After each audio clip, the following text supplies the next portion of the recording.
Hello friends, welcome to 5 star சலப்படைகள். இன்னைக்கு என்ன அப்படின்னா, பாருங்க, வீட்டில் வந்து மாவு ஆட்டி வச்சிருந்தேன். கொஞ்சம் புளிச்சிருச்சு.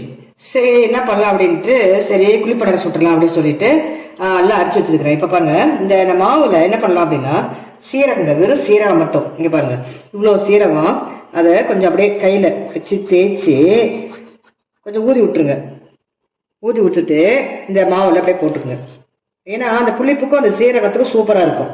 இப்போ பாருங்க, இதில் தாளிக்கிறதுக்கு கொத்தமல்லி தழை, கருவேப்பிலை, வெங்காயம், பச்சை மிளகாய் அண்ட் வரமிளகாய், ஏன்னா ரெண்டு போட்டால் டேஸ்ட் நல்லா இருக்கும். இப்போ தாளிச்சு கொட்டிடலாம். இருங்க, பாருங்க, எண்ணெய் காஞ்சிருச்சு.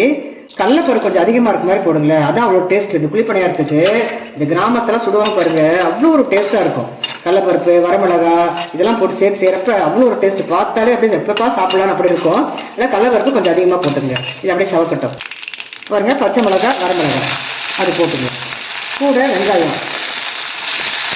அடுத்து கொத்தமல்லி தழை, கருவேப்பிலை. இது ரொம்ப வணக்க வேண்டாம், லைட்டாக கொஞ்சம் வணக்கி மாவில் போட்டுங்க. ஏன்னா கொஞ்சம் பச்சையாக இருந்தால் பரவாயில்ல, ரொம்ப சவக்க வணக்க வேண்டாம். ஓரளவு வணக்கிட்டு மாவில் சேர்த்துக்கணும். இப்போ பாருங்கள், மாவில் தாளித்து கொட்டிட்டேன். இப்போ இதுக்கு ஏற்ற சாம்பார் என்னன்னு இப்போ நான் சொல்கிறேன் பாருங்களேன்.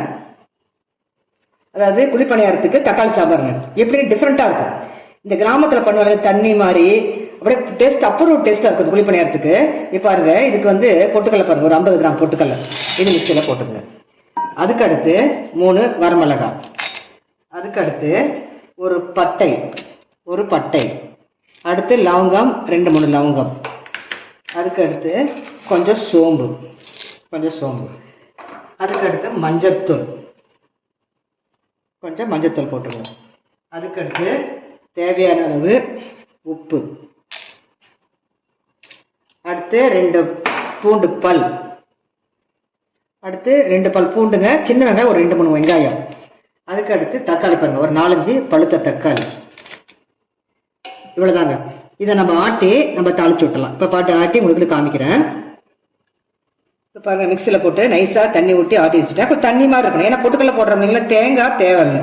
இது அவ்வளோ ஒரு டேஸ்ட்டாக இருக்கும் வச்சுக்கல. இந்த தக்காளி சாம்பார் குழிப்பணியாரத்துக்கும் இந்த தக்காளி சாம்பாருக்கும் அவ்வளோ ஒரு டேஸ்ட்டாக இருக்கும். இப்போ மாடலில் பாருங்கள், எண்ணெய் ஊற்றிட்டேன், கடுகு பருப்பு போட்டுருங்க.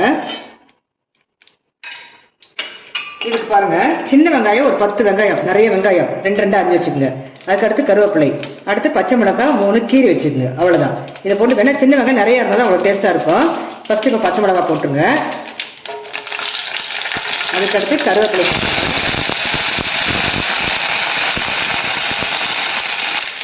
பாருங்க, சின்ன வெங்காயம் போட்டுட்டேன். லைட்டாக அப்படியே செவக்கட்டும், ரொம்ப செவக்க வேண்டாம், லைட்டாக செவக்கட்டும். செவந்தானா நம்ம அரைச்சி வச்சுக்கோம் இல்லைங்களா, அந்த இதை அப்படியே ஊற்றிடலாம். நம்ம செவக்கட்டும். இப்போ பாருங்கள், அரைச்சி வச்சுருக்கோம் இல்லையா, அதை அப்படியே ஊற்றிடணும். இப்போ தண்ணி மாதிரி தான் இருக்கணும், ஏன்னா பொட்டுக்கடலை போட்டோம்னா தண்ணி மாதிரி தான் இருக்கணும். ரொம்ப கெட்டியாக வேண்டாம், வேணும்னா கொஞ்சம் தண்ணி சேர்த்துக்கணும். பாருங்கள், இந்த ரேஷியோ இருக்கணும். ஏன்னா ரொம்ப பொட்டுக்கடலை போட்டதுனால கொஞ்சம் கெட்டி கட்டும், அதனால கொஞ்சம் தண்ணி மாதிரியே ஊற்றுங்க. ஏன்னா நம்ம வந்து மிளகாத்தூள் யூஸ் பண்ணலை, வரமிளகாய், பச்சை மிளகாய், மஞ்சத்தூள், சோம்பு, அந்த வாசனை அவ்வளோ கமகமான்னு இருக்கும். பட்டை, லவங்கம், பூண்டு அவ்வளோ டேஸ்ட்டாக இருக்கும். நல்லா கொதிக்கட்டும். பாருங்கள், இந்த பக்கம் புளிப்பணியார கல் வச்சுட்டேன். நம்ம புளிப்பணியாரத்தை ஊற்றிடலாம். அந்த பக்கம் வந்து சாம்பார் வெந்துட்டுருக்கு, அதனால் அங்கிட்டு நம்ம இதை ரெடி பண்ணிடலாம். கிண்டோலி குழிப்பணியாரங்க, நம்ம கல் குழிப்பணியாரம் இருந்துச்சு, கீழே உடஞ்சிருச்சு, அதனால் யூஸ் பண்ண ஆரம்பிச்சிட்டேன். ஏன்னா அதுதான் ரொம்ப சூப்பருங்க. அதுதான் கல் அதில் வச்சுட்டு அவ்வளோ ஒரு டேஸ்ட்டு, தனி டேஸ்ட்டு சூப்பராக இருக்கும். இருந்தாலும் அப்புறம் வேறு வழி இல்லைங்க, என்ன பண்ணுறது, கிண்டோலிக்கு நம்ம யூஸ் பண்ண ஆரம்பிச்சிட்டோம். குழிப்பணியாரம் விட்டு மூடி போட்டு மூடி வச்சுருங்க. இப்போ பாருங்கள், சாம்பார் கொதிச்சிட்டு இருக்குது சூப்பராக. பாருங்கள், வாசனை கம்மன்னு இருக்கு வச்சுக்கல. சோம்பு வாசனை, பட்டை லவங்க வாசனை, பூண்டு போட்டுருக்கோம் இல்லைங்களா, அவ்வளோ சூப்பராக இருக்குது. இப்போ பாருங்கள், குழிப்பணியாரம் நம்ம திருப்பி போட்டுடலாம். அழகாக வந்துருச்சு. அந்த குழிப்பணியாரத்துக்கு இது போடுங்க, வரமிளகாய், அந்த வரமிளகாய், பச்சை மிளகாய் 2 போட்டால் தான் அவ்வளோ டேஸ்ட்டாக இருக்கும்.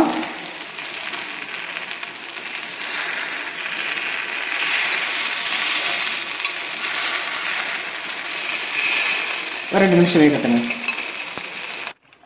இப்போ பாருங்க, கெட்டிடுச்சுதான், போதும். ரொம்ப கெட்டி வேண்டாம், ஏன்னா குழிப்பணியாரத்துக்கு கொஞ்சம் தண்ணி மாதிரி இருந்தால் தான் டேஸ்ட் நல்லா இருக்கும் வச்சுக்கல. இந்த ரேஷியோ இருந்தால் போதும். நம்ம அடுப்பு ஆஃப் பண்ண எந்த செலவும் இல்லைங்க. பொட்டுக்கடலை, வரமிளகாய், கொஞ்சம் சோம்பு, பட்டை, லவங்கம், பூண்டு, கொஞ்சம் 2 வெங்காயம், அவ்வளோதாங்க. அடுப்பு ஆஃப் பண்ணிவிட்டு நம்ம வேறு பாத்திரத்தில் மாற்றிக்கலாம். இப்போ பாருங்க 10 நிமிஷம் கூட இல்லைங்க, சாம்பார் தக்காளி சாம்பார் சூப்பரான டேஸ்டியான தக்காளி சாம்பார் ரெடி ஆயிடுச்சு. அது அவ்வளோ டேஸ்டா இருக்கும். நம்ம தேங்காய் எதுவுமே தேவையில்லை. அவங்க புளிப்பணியாரத்தை சுட்டு சாப்பிட்டோம்னா அவ்வளோ டேஸ்டா இருக்கும். அது தோசைக்கும் சூப்பராக இருக்கும். அது இந்த மசாலா தோசை சாப்பிட்றாங்களா அதுக்கு அவ்வளோ ஒரு டேஸ்டா இருக்கும். இங்கே பாருங்க புளிப்பணியாரம் ரெடி ஆயிடுச்சு. அதுக்கேற்ற தக்காளி சாம்பார் ரெடி பண்ணிட்டேன். தொட்டு சாப்பிட்டா அவ்வளோ ஒரு டேஸ்டா இருக்கும் வச்சுங்களேன். நீங்களும் இந்த தக்காளி சாம்பார் செஞ்சு பாருங்க, டேஸ்ட் பண்ணி பாருங்க. கமெண்ட் பாக்ஸ்ல கமெண்ட் பண்ணுங்க. இந்த வீடியோ பிடிச்சதை லைக் பண்ணுங்க, ஷேர் பண்ணுங்க. 5 ஸ்டார் தலப்பறைகள் சார்பாக ஓகே பாய்.